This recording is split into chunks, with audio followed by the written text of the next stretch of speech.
Much, Rabbi. That's very kind words of welcome, and it is a great privilege to be here with you today. I'm really excited about our topic. What we're really going to be focusing on is a remarkable period in Jewish history that in many ways has informed the subsequent centuries up into and including our own time.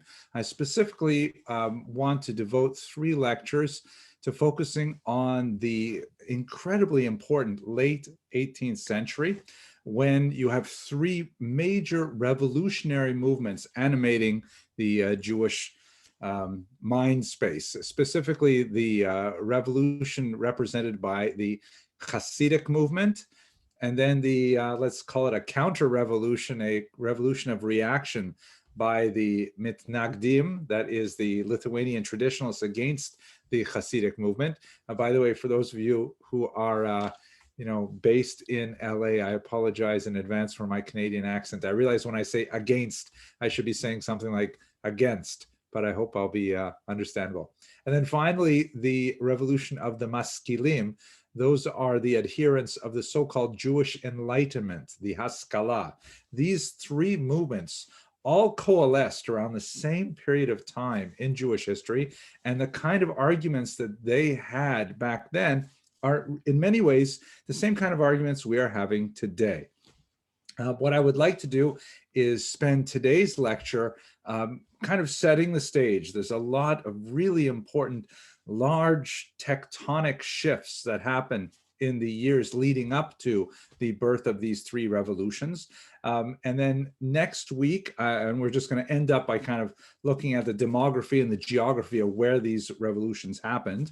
And then next week, we're going to focus on the birth of the Hasidic movement and the immediate reaction from the Mitnagdim. It was a very, very intense period of great competition and argument between these 2 groups, which actually resulted in several figures being denounced and thrown in jail and then released and then denounced again. And we'll go through that and try to understand some of the major reasons for that conflict. And in the 3rd and final week, we're going to add in the Haskalah, the Jewish Enlightenment, and how that affected this triangular conflict between these 2 ways of thinking about how Jews should react to the modern era, and that's where we'll close. So that's the plan for the 3 weeks.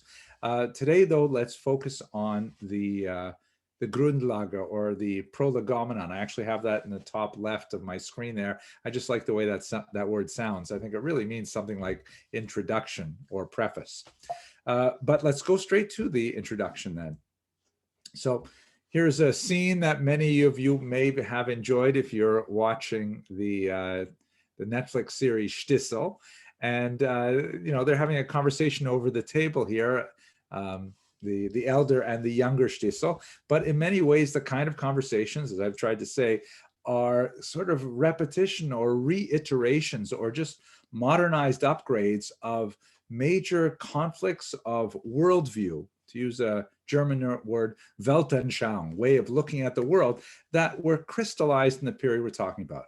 3 figures in particular exemplify this 3-way revolution.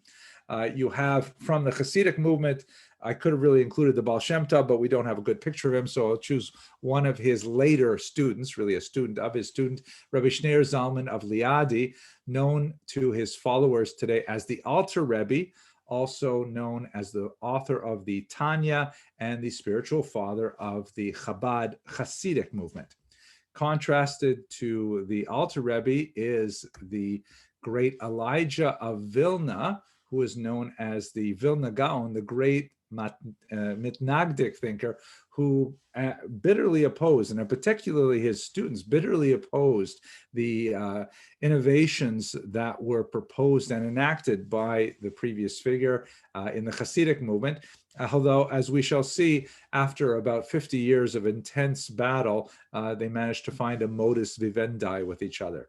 More difficult, however, is this figure, Rabbi Moses Mendelssohn, who is widely regarded as the father of the Jewish Enlightenment, the Haskalah, who essentially argued that Jews should not regard the outside world as fundamentally toxic, that Jews have a tremendous amount to gain from the outside world in terms of its science, its culture, its literature, and its poetry, and so on. And the Jews should fully engage in outside society. His movement was directly opposed by both the Mitnagdim and the Hasidim, as we shall see, but we're going to let that unfold over the last couple of weeks. And as I mentioned, these arguments find their expression even contemporary days, where on the left here you see the elder Shtisel, Shulam, and the actual non-religious actor who plays him, or non-observant, non-Haredi actor, I should say, Dov Glickman. Although on the surface, one sees on the left a figure with hadras panim, the big full beard and so on. But the worldview, it can be expressed precisely in a Chiloni individual as well. Same with the younger Shtisel, Akiva, played here by Michael Aloni. I really didn't have to show you these two pictures because I already made my point with the previous one, but I couldn't resist it because I find that I'm often mistaken for Michael Aloni. When I'm walking down the street, people say, "Hey, isn't that Michael Aloni?" Now, if this were, an audience actually in a room, I would hear you laugh and I would know you would think, yeah, I know you would know that I was joking. But at any rate, somehow we'll get used to Zoom. So this long 18th century that represents the debate between these three fundamentally very different ways of looking at Judaism is really expressed in our contemporary period as well. Let me now take you to a little bit more about the structural nature of their disputes, and then we're going to get into the history per se. So this is a little bit experimental for me. This is something new for this particular lecture, but one way I think that we can categorize these three types of rebellions, and I would like to say that each of them, as much as they would like to say that they are really representing tradition, that they are representing something which has a long background in Jewish history, they are each rebellious in their own way. They are each presenting innovations. Even the Mitnagdim, who are arguing that, they are hewing to the well-trod path of Jewish practice, they are nevertheless reacting to the innovations of the Hasidic movement and absorbing some or transforming some for themselves as well. So they really are three rebellious movements, but rebellious in different ways. Let me share with you what I think, one way I think we can understand this. First off, you have the Hasidim, who are involved in a rebellion of discovery. And what I mean by that is the Hasidic innovations, which were really quite significant in the middle of the 18th century. There were a lot of things that they initiated with regards to traditional Jewish practice that the Mitnagdim thought were absolutely heretical or immoral. Way too radical to be accepted. But the Hasidim, of course, didn't look at them this way. They looked at their innovations to Jewish practice and thought as discoveries of modalities of thinking and behaving as Jews that had simply been lost with time. They thought that they were discovering practices which went back centuries and had fallen into disuse. This is, in fact, something we see the precedent for this in the Talmud as well, where there are discussions about, for example, Ksav Ivri, the Paleo-Hebrew script, which was, according to the Talmud, known, forgotten, and then reinstituted. And all kinds of things like this are common in Jewish history. And so Hasidim did not see themselves as saying, hey, here's new stuff we're doing that's totally different from everything we've done in the past. They're saying, oh, how wonderful it is that these well springs of knowledge have been opened up and we have discovered these practices. So they perceive their innovations as restorations. They're simply bringing harmony back to the universe. I'll give you one example. The tremendous inclusion of Lurianic Kabbalah in particular, a series of ideas that were promulgated primarily in the 16th century in Tzfat with the work of the great Kabbalist Rabbi Moshe Cordovero, and then his student who later eclipsed him, Rabbi Isaac Luria. The expanded explanations of the Zohar and the discussions of, key concepts like tikkun and various rectifications of the world, and the drama of the Zoharic universe as understood by Rabbi Yitzhak Luria, the Ari, as being of a divine cataclysm that has to be held off by the behavior of the Hasidic Jews. And so by going back and finding Kabbalah and bringing it into contemporary practice, both in terms of study and in terms of actual behavior, the Hasidim were like engaged in a rebellion of discovery, finding the old ideas, implementing them into the new world. We'll talk much more about this, God willing, next week when we focus on the birth of the Hasidic movement. By contrast, you have the great opponents of the Hasidim. And in fact, that's exactly what the term Mitnagdim means. They are opponents. They define themselves literally by opposing the new Hasidic movement. They could have been called easily traditionalists or something like that, but really they found their identity most sharply defined in opposition to the burgeoning popularity of the Hasidic movement. So when you look at their rebellion, and once again, some of the things that the Mitnagdim began to do after they became conscious of the reality of the threat of Hasidism for the loyalty of the masses in Eastern Europe, they argued for some new stringencies and some new practices, but argued that they were in fact reifications of old practices, not always necessarily precisely the way they described it. And whereas the Hasidim viewed any new innovation, such as the introduction of study of Kabbalah for people under 40, whereas the Hasidim viewed that as a restoration of a prior practice, the Mitnagdim viewed any such change as antinomian, which is a fancy word meaning against the law, against what is acceptable. I'll give you a different example. The Mitnagdim are very particular about times of day for prayer. Right, there is the slot of time that is associated with the shacharit, morning prayer, time of day associated with the afternoon prayer, and the time of day associated with Maariv, the evening prayer. And all of these times of prayer, of course, are associated with the position of the sun relative to the horizon, right? And certain windows of time. If you've seen any synagogue calendar, there will always have precise times when the Shema has to be recited in the morning, or you can't say Maariv until a particular time, things like that. By the way, it reminds me of a joke. I can't help it. I have to tell it to you. First Jewish clergymen in outer space. They have a special ceremony. They put a rabbi, a priest, and a minister on the space shuttle. It's not an offensive ethnic joke. And then they go up and they orbit the world several times, and they come back down. They land at Cape Canaveral, and the journalists are all crowded around, and they say, "So, you're all holy people, men of the cloth. What did you think of when you were in outer space?" And the Roman Catholic priest says, "I thought of the magnificence of God's creation." And they asked the Protestant minister, and he said, "I thought of the humility, the tininess of humanity in the scope of such an expanse." And they asked the rabbi, and he said, "Who had time to think? Shachris min chamarav, Shachris min chamarav." Right? Hopefully you're laughing to that. I can't hear you laughing. All I see is your screenshots. But whereas the Litvaks, also, by the way, the Mitnagdim, as we shall see at the end of this lecture, they're associated primarily with the cultural region known as Lithuania, which does not precisely conform to the political boundaries of the country, known sometimes as Lithuania, but they're called Litvaks.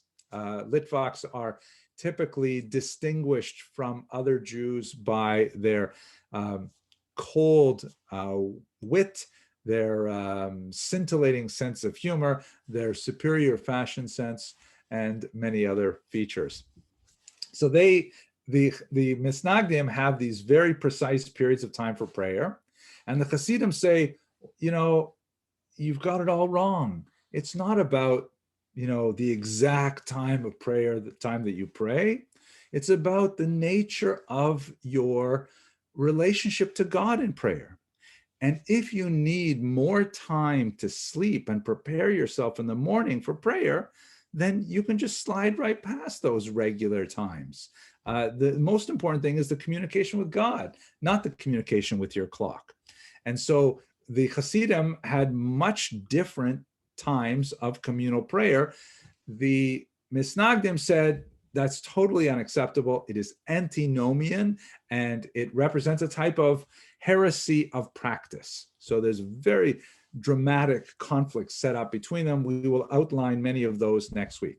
To give you an example of how innovation was perceived as antinomian by the Mitnagdim, I'm going to go to a 19th century figure here, very influential figure, named Rabbi Moses Schreiber, known popularly as the Chassam Sofer, the signature of the scribe. And that was his the name by which he was known.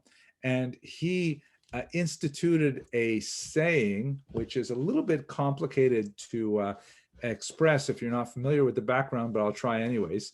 There is a type of wheat that may not be consumed until a certain date has passed in the agricultural calendar of Israel.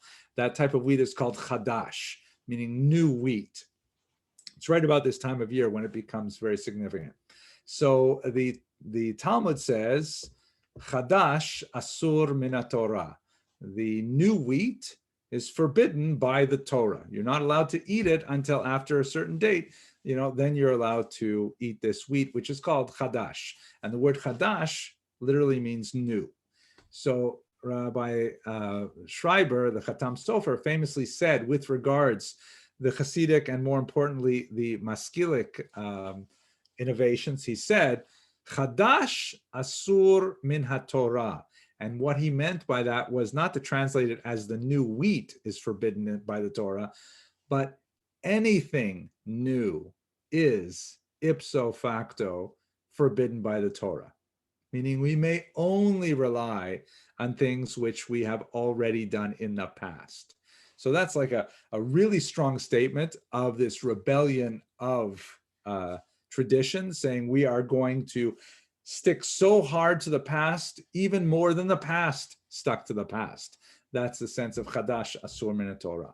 So that's two rebellions there: the rebellion of discovery, the Hasidim, the rebellion of tradition, which is their opponents, the Mitnagdim, and then finally we have the rebellions of expansion. And this is associated more with the Maskilim, the so-called Enlightenment thinkers who were following Rabbi Moses Mendelssohn. They argued that the Ashkenazic culture in particular was excessively rigid and small, that for hundreds of years, perhaps since the Crusades in the late 11th century, Ashkenazic Jews had regarded the outside world as something very dangerous and to be avoided. And as a result, they had developed a very unhealthy insularity, that Judaism and Jewish culture kind of folded within itself and became self-absorbed and ignored the scientific and the cultural and the literary advancements that you saw happening all across Europe. And so the Maskilim said, it is time for us to expand our horizons and to look at the achievements of non-Jewish culture, to evaluate those achievements, and to participate in their continuing expansion. In order to justify this behavior, Maskilim in particular tended to look to certain golden ages, like the golden age of Spain in particular, shown here in this famous representation of a Jew on the left and a Muslim playing chess, which was kind of like the oft repeated motif of what they call the la convivencia, the living togetherness, the coexistence phase of the golden age of Spanish Jewry. It was not necessarily quite so golden, but nevertheless, it did represent a high point. And they see any kind of innovation as a type of correction, as if to say, hey, what's going on here in East Central Europe in the 1700s? It's all wrong. We have like really messed this up by, not engaging in the intellectual debates of the universities, by not engaging in culture, by not challenging the political status quo, by not getting involved in society in general. We have lost things. We've been stuck in our own historical rut and our own intellectual rut, and we lost a lot. So the Maskilim said we should expand ourselves. We should become more like the Golden Age. We should correct our flaws that have developed over the last centuries, and we should move in this modernizing direction. Their key example, or the person they look to the most, would be someone like Moses Maimonides, who was, of course, a brilliant scholar of Torah. He wrote the commentary in the Mishnah. He wrote the Guide for the Perplexed, a classic of medieval philosophy. And he wrote the massive and extremely influential Mishnah Torah, essentially a repetition of the entire Torah, written and oral. And at the same time as he was doing that, he was also a world-class physician, treating the royal family in Cairo, and dealing with and publishing, by the way, in Arabic, tractates on allergies and on diet and on anxiety and depression. He was like a well-known, world-famous physician at the same time as he was a world-class scholar for the ages. And the Maskilim said, we have got to correct ourselves to be more like Maimonides. We have to go back to that kind of way of thinking, and only then, by jettisoning our obscurantist views, will we be able to take our true place in society and make our full commitments. So these are the three kinds of rebellious impetuses that come to an unusually sharp point in the 18th century. Obviously, these are not completely new. These elements, I think we could argue, are to one degree or another present in every period of Jewish history, but it happens that they are remarkably evident in the 18th century in particular. Now, why the 18th century? So let's take it back a little bit to the 17th century and try to see what kind of things were happening that led Jews to this unusual point. One of the most important developments that took place over the course of the 15th and 16th and especially 17th century was the expansion of the Sephardic Diaspora. I'm sure you're all familiar that the Jews were expelled from Spain in 1492. Many of them made their way to Portugal, which is just on the western coast of Spain, and then they too eventually had to migrate from Portugal for persecution.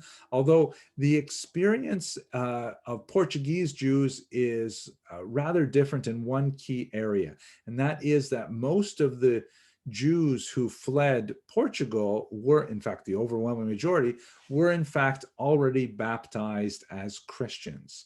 And this had very significant impact on the entire population of world Jewry, not only throughout the Mediterranean basin as shown here, but also in the New World. Basically, the story is like this. In 1391, a century before the expulsion from Spain, there was a mass wave of forced conversions of Jews in the Iberian Peninsula. And forced conversions is kind of like a difficult topic for the church to deal with. On the one hand, officially, the church has always condemned, at least since the 5th century, they've always condemned forced baptism, because baptism and adherence to Christianity should be something that a person undertakes willingly, and it loses value if it is forced upon a person. So the church has pretty much, for most of its history, condemned forced baptisms.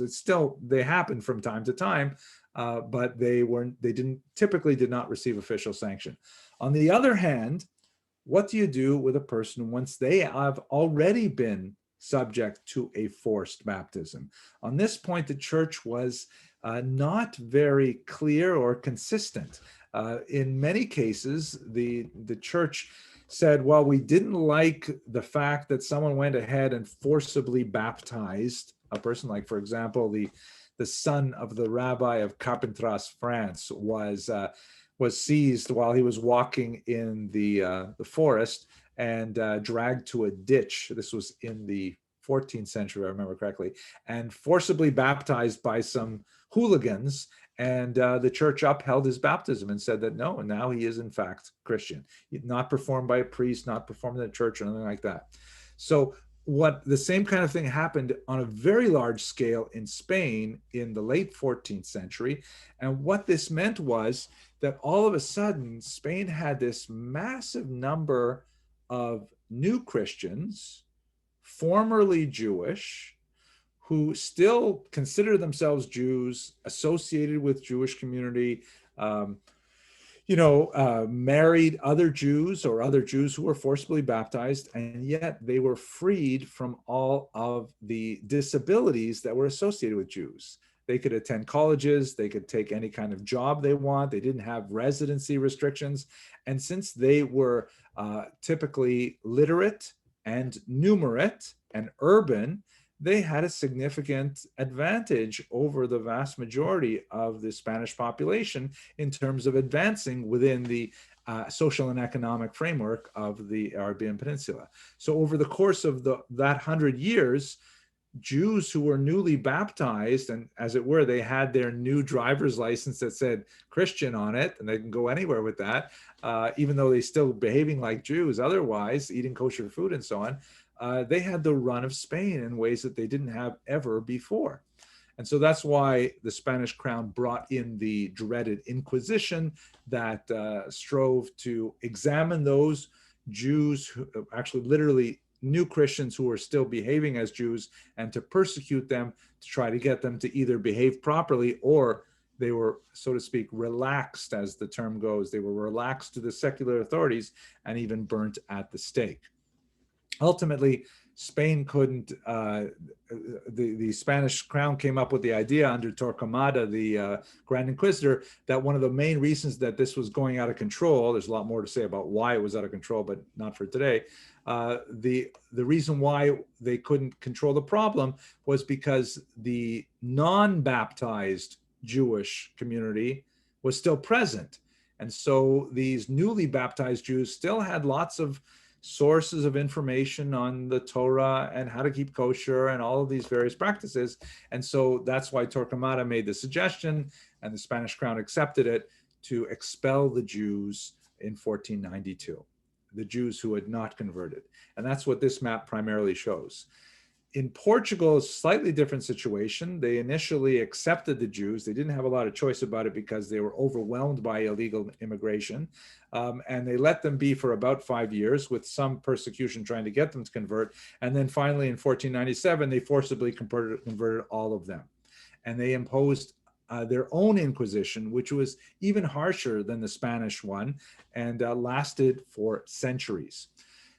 So this gave even more impetus for these Portuguese Jews, who were now technically Christians, but really wanted to return to Judaism, to leave Portugal for the New World, for different parts of Europe, and in many cases to resume their Jewish identity, but not necessarily giving up the privileges of being able to travel and do business like Christians. I know this is I've given you a long preface here, but why is this important to our story? Well, primarily because they're carrying a totally new set of ideas with them. One of the classic examples of this is the man portrayed on the right here. Uriel da Costa was his name. This is a painting from the early 20th century, Shmuel Hirschenberg's amazing works. He was associated with the Bezalel Art School in Israel. Acosta was one of these Portuguese Jews who was raised as a Christian, and like many of these Jews, he was not even told that he was actually Jewish by his parents until he was a young man, because parents were always worried of telling their children, and then the children might tell other children, and the Inquisition would be on them. So he was delighted to hear that he was actually Jewish, and they fled Portugal and they made their way to Amsterdam. But when he got to Amsterdam, he was really upset. Among other things, he found that the Jewish community was not living up to the standards that he expected of them. He had only encountered Judaism through Christian texts, Hebrew texts, rabbis, Jewish educators forbidden in Portugal. So he had read the New Testament and the Old Testament, and he figured that's what Jews should be like. And he was disappointed to see that Jews sometimes speak Lashon Hara, that sometimes Jews don't behave properly. He ended up denouncing the Jewish community in Amsterdam multiple times because he was kind of like, a Baal Tshuva who says to people, hey, don't you have to bench after you eat that cookie? Things like that. He was like so difficult and irritating to them, and the Amsterdam community had other concerns. They ended up ritually, they excommunicated him 3 times. And unfortunately, he ultimately chose to commit suicide, leaving behind an 11-page suicide note that described his religious frustrations. But he brought with him a very critical eye towards Judaism that was born from love, meaning he was not an anti-Semite criticizing Judaism from without. He was a Jew trying to discover his Judaism and saying, wait a minute, why are we doing it this way? And why aren't you behaving the way the Torah requires you to behave? He was kind of an insufferable internal goad. Sitting on his lap in this fanciful portrait, it is unlikely that anything like this ever happened, is a representation of the young Baruch Spinoza, also of Amsterdam, who painted here by Shmuel Herzenberg as well a few years later, was of course expelled from, or excommunicated more formally from, the Amsterdam community for espousing radical new criticisms of the Bible in particular. New ways of reading the Bible that ultimately would influence modern academic study of the Bible and erode traditional Jewish belief. So the Portuguese diaspora, which is spread now throughout the entire Mediterranean basin, Northern Europe, it is in Brazil in particular. Eventually it'll make its way up to New York, which was New Amsterdam at the time. They're carrying a whole different sense of what Judaism is, and they are open to new thoughts. They're not deeply rooted in the past, and so they expose the populations that they move among with a broad new perspective on Judaism. You add to that the tremendous demographic upheaval that's happening in the eastern part of Europe, specifically in Ukraine, where you have a massive peasant uprising led by Bohdan Khmelnytsky of the Ukrainian Zaparisian Cossacks. This is a famous painting of the Cossacks. They were kind of like outcasts of society. They were unhappy with the feudal status that they were stuck within in Ukraine. They were dissatisfied with the Polish overlords, and they were deeply angry with the Jewish leaseholders called arrendators. And so they rose up against the Poles and against their Jewish employees, and there were horrific massacres throughout Ukraine, Poland, and even reaching north toward Lithuania. It's hard to get a really good number on how many Jews were killed. Reasonable estimates put it at about 50,000, which is a massive number for this period of time. And this also caused a significant demographic shift of a lot of Jewish refugees who moved to the West. So you have incredible change going on in Europe in the 17th century. The intellectual challenge posed by the Sephardic diaspora, especially the Portuguese diaspora, and the uprising of the Khmelnytsky rebellion in the middle of the 17th century. And one last detail that's so important, the hunt for heresy is really engaged in the 17th century, primarily as a result of this man, Shabbatai Tzvi, who was well regarded as a youth. He was somewhat of a dreamy individual, used to like to go off into the forest, meditate on his own. He had a beautiful singing voice. He was a sought after groom, but he refused all offers of marriage until much later in life, when he went through a series of rather strange marriage, including a marriage to a Torah scroll at one point. It's the older historiography tended to portray Shabbatai Tzvi as some kind of a villain, some kind of charlatan, but newer historiography in the later 20th century suggests that perhaps he was suffering from a type of bipolar disorder or manic depressive kind of state. At any rate, as he became older, and again, it fits roughly with the age of the onset of schizophrenia common for young men, he began to experience what he called illuminations, which gradually increased to the point that he believed that he could levitate. He believed that he had grandiose powers invested in him. And specifically, when he connected with one individual named Nathan of Gaza, he believed that he was, in fact, Mashiach, the Messiah. Nathan of Gaza was a supreme propagandist and was able to parlay a lot of the popularity of Shabbatai Tzvi into a Europe-wide movement in which all over the continent, in particular, incidentally, in Amsterdam, where we were just a few minutes ago, Jews sold all of their belongings, sold their property at pennies on the dollar in order to follow Shabbatai Tzvi to Jerusalem. Shabbatai Tzvi went to arrange a meeting with the Ottoman Sultan who controlled Jerusalem and said, okay, here I am, I'm the Messiah. It's now time for you to give me Jerusalem. And the Ottoman Sultan responded, very nice to meet you, Mr. Messiah. I have a better idea. How about I keep Jerusalem and you convert to Islam? And on the pain of death, Shabbatai Tzvi converted to Islam along with his wife and many of his followers who assumed that, well, wait a second, if Shabbatai Tzvi is Mashiach and the Messiah is converting to Islam, must mean that Jews must also go through Islam in order to bring about the final era of redemption. These Jews, by the way, were well known right up into the 20th century. They constitute a distinct group in Syrian and Turkish politics. They're called the Dunme. But most Jews realized that they had made a mistake by following Shabbatai Tzvi. They returned devastated and penniless back to their homes in Europe, and there was a very sour taste in the collective mouth of European Jewry over any kind of this Kabbalistic Messiah business. So you had a few, surfaces of this, for example, in the Emden Eibeshutz controversy, in which one famous European rabbi accused another famous European rabbi of secretly being a follower of Shabbatai Tzvi.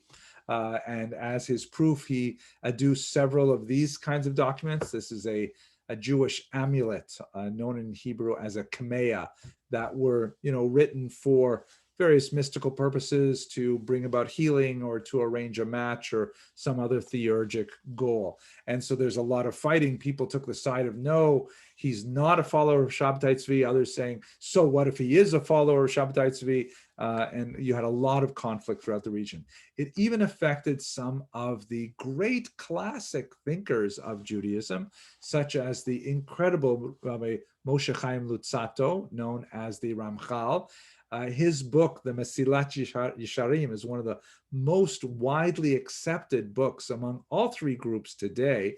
Hasidim, Mitnagdim, and the Haskalah all love the works of the Ramchal, but in his lifetime, he was mercilessly pursued by people who assumed that he was, in fact, a follower of Shabbatai Tzvi. Many of his writings, in one of the trials that he endured in Frankfurt, many of his writings were lost forever because in a plea agreement to allow him to escape the arrest of the community there, the Jewish community, he agreed to give up his writings, which were in a sealed chest, and the rabbi involved in adjudicating the case ordered that they be buried, and they were never found again. So some of the, this is one of the greatest stylists and thinkers of Jewish history, and somewhere his writings are moldering underground.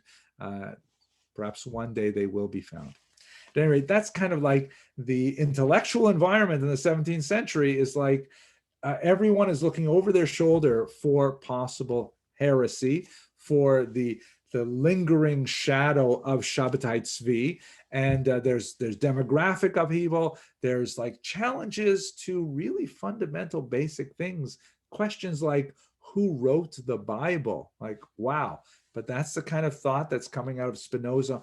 All of these things are swirling around Europe when we get to the period under discussion. Let's have a look at this map and just try to understand where Jews lived during this period, and specifically where these movements drew their great demographic resources. This map shows you the growth in the Jewish population between 1800 and 1850, which is really more towards the end period when we're discussing. But the reason I like this map as opposed to another one created by this wonderful institute, International Institute for Jewish Genealogy, is that it shows some growth. The larger orange circles on top of the green give you some growth. So here's a rough map of Eastern Europe. This large sort of, sort of beigeish color is the Russian Empire, and then you've got the Austrian Empire here in the green, German Empire here in a sort of a lighter beige. And in these three areas, first we have the area that is associated with the growth of Hasidism, typically southern Poland and western Ukraine are the areas where the Hasidic movement had its historic strength, although the influence extends far beyond that narrow area of Volhynia and Podolia and so on. There are even Hasidim in the Lithuanian region. In fact, Chabad is a Lithuanian Hasidic movement, far from the center as it's established under the Baal Shem Tov. Then you have this overlapping region that is associated with the traditionalists, the opponents, the so-called Mitnagdim, those who opposed Hasidism. The ground zero of the Mitnagdim, of course, is Vilnius, right? The great home of the Vilna Gaon. And but the ideas nevertheless were prevalent throughout the region, extending down into the south. One of the big reasons for this split, as we shall discuss next week when we focus more on the conflict between these groups, is that the strongest centers of learning were really based in the north. And one of the reasons for the expansion of Hasidism is that Jews there felt disenfranchised, felt disconnected from the great centers of learning, and they felt like no one was taking care of their spiritual well-being until the Baal Shem Tov came along. And then the third group, the ground zero for them is definitely Berlin.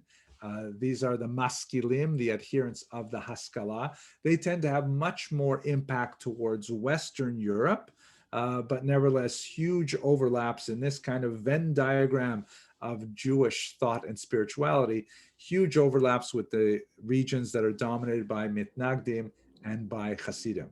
So it is into this maelstrom into which the tectonic plates are all shifting with all kinds of brand new ideas, and in a threatening environment where there's great demographic upheaval, population movements, political change, that's when you have these three rebellions get underway.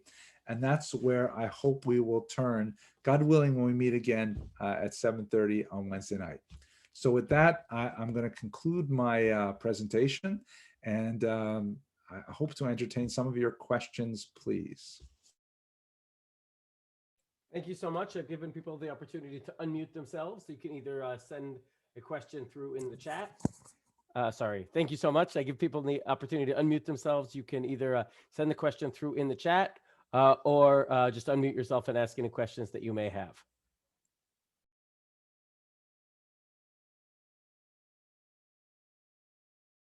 I see one question here, which is that there seem to be a variety of different arguments within Jewish communities. Did they consider themselves a machloket l'shem shamayim, or were there other factors in what made them disagree? Yes. It takes a big kind of person to regard controversy with an opponent as a controversy for the sake of heaven, right? A machloket l'shem shamayim. More commonly, we ascribe less than ideal motives to our ideological opponents. But I would say that, so in general, I would say that most of the conflict was of the latter quality, meaning that people tended to view their opponents as being improperly motivated, but there were some exceptions of people who rose above it.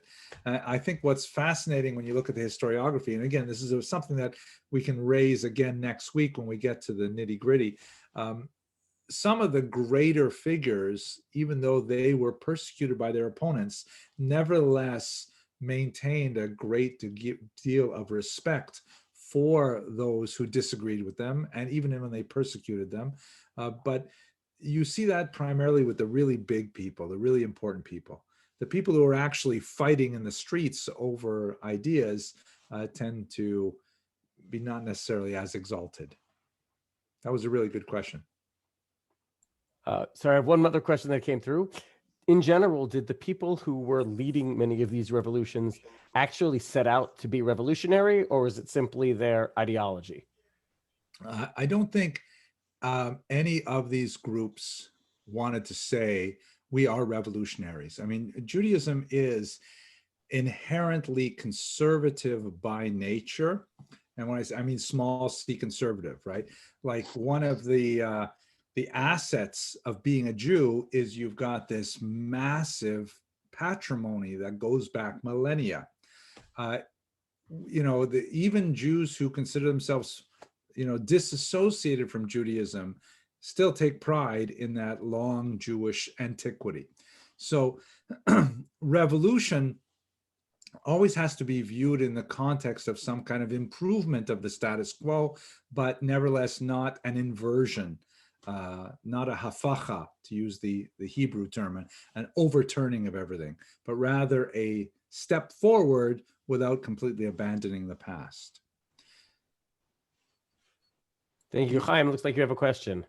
Yeah, just, I don't know if you can hear me. Just curious, what do we know about Italian and or French Jewry at this time? I know that the English, it's in the 17th century that the English Jews are coming back with some Cromwell, politics. But is there just a kind of a stasis and the status quo of Italian Jewry? Because they were remarkable for some periods, right? But there's nothing, my sense is that there's nothing dynamic that's really happening there, Italian and or French Jewry. Well, I would, maybe it's because I'm a historian and I really enjoy this stuff, but it's tremendous dynamic stuff going on in these places. I mean, Northern Italy in particular, this is the home of printing. This is where Jews are like going crazy for this brand new technology, and they are going wild with it. It's also the home of the Ramchal that I mentioned earlier in Padua. So Northern Italy in particular is extremely active. And in France, of course, we've got David Sinsheim. We have the whole aspect of the Sanhedrin. We have massive things going on there politically and socially as well. The numbers are much smaller. The population of France is nowhere like the population of Poland at this time of Jews, but there's definitely lots of heat and light simultaneously. This will be much clearer when we get to the third presentation, where we talk a lot more about the Haskalah and its reach into the Western regions. Okay, good. I have a question. Sure. I tuned in like a couple minutes late, so I don't know if you said this, but it seems that like this was a step-by-step, theoretically, the way you described in terms of the rebellion. I don't know if you were doing it chronologically, but it seemed to make sense that it was like first the Hasidim did their thing, and then the Mitnagdim, to be Mitnaged, you have to be going against something, right? And then you had, the Haskalah group. That's, I don't know if that is then. Is it chronological at all? That's what I'm asking. Yes, it is chronological, but as I tried to show in one of these little slides here, let me show you what I mean. Wait, did I lose it? Stop share. I lost it. I tried to put the arrows going both ways because, definitely the historical chronology is that the Hasidic movement really rises first. You see that in the early 1700s, and then the Mitnagdim react, especially after 1772. And then the Haskalah, although Moses Mendelssohn is active personally in the 1760s, it's really when you get to the end of his life that you really begin to see a lot more activity. So chronologically, they unfold in that order, but it's not linear. They interact with each other and they affect each other. They react to each other. So even the Hasidim may have later innovations in response to the Mitnagdim and in response to the Maskilim as well. It's an organic development. I mean, I read one of the books about Chabad. I forgot which one it was. And it seemed that like from their start, and that there was a reaction to being uneducated. So then there was a big push to educate, which would seem to maybe overlap a little bit. You know what I'm saying? With the Mitnagdim a little bit. Definitely. So in each movement, then there's going to be a certain, besides just the Hasidim in general, but within each sect, there might be their own evolution going on too. Correct. I'm speaking in broad terms because we have about 45 minutes for the lecture, and I want to just give people a general oversense, but you're absolutely right. There are things that the Hasidim will admire about the Mitnagdim, and they will surreptitiously absorb them. Like, for example, a greater focus on textual learning, which is really the Mitnagdic claim to fame. And the Hasidim say, you know what, we could benefit from that too. And so they start absorbing it. And at the same time, the Mitnagdim, as much as they are opposing the Hasidim and saying, wow, look at the tremendous respect they show for their Rebbe. You know, we could do that too. Do we have a Rebbe? No, but we've got a Rosh Yeshiva. So they start showing that same kind of like sociological behavior with regards to the Rosh Yeshiva that was not so common prior to the 18th century. And it was because of the influence of how the Hasidim treat their Rebbe. So you see these kinds of things going back and forth and cultural borrowings. You know, they're fighting with each other, but on the other hand, they're admiring each other too. Right. Great. Thanks. Great. Dr. Abramson, I forwarded you one of the questions from the chat. I'm not sure I totally understand exactly. I think it's trying to understand the idea of the improvement over time versus Nitkatnu Hadorot. I think that's kind of what they're... That is a longtime student of mine named Simone, a brilliant woman living in London. So she must be up. It's got to be like 4 or 5 a.m. for her. I'm really grateful that she came, but you better get some rest.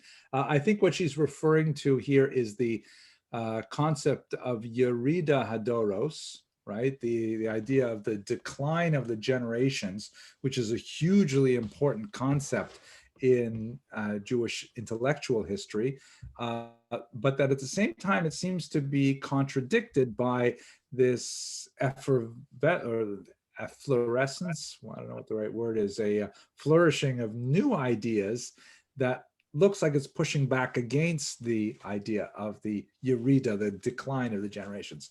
I think that's a fair assessment, especially with the Hasidim, and they regard the Baal Shem Tov, I'm speaking generally, largely about Hasidim in general, as being the initiation of a new era. Like, you know, you have the Tanaim, the Amoraim, the Geonim, the Rishonim, the Achronim, and then you have the Hasidim. And under the Baal Shem Tov, when you have this idea of niftechu arubos shamayim, that the windows of the heavens opened up and released into the world a brand new infusion of thought and ideas. This is, theologically, the cyclical reemergence of the possibility of the Messiah. So I would agree with Tablets of Stone that this is a little bit of a contradiction to the Yerida Hadoros, but among the Hasidim in particular, that would be something they would embrace. All right. On that note, I want to just thank you so much for a wonderful lecture. Really, we were all enlightened and appreciative of your time and your staying up quite late. We look forward to seeing everybody back, as they say, same time, same channel. And next week at 7:30 Pacific time on Wednesday evening. And please feel free to, if you have additional questions, you can forward them to me through Beth Jacob, and I'll send them along to Dr. Abramson. I look forward to seeing everybody next week, and Lila Tov to everyone. Thank you. Thank you so much. Have a good night.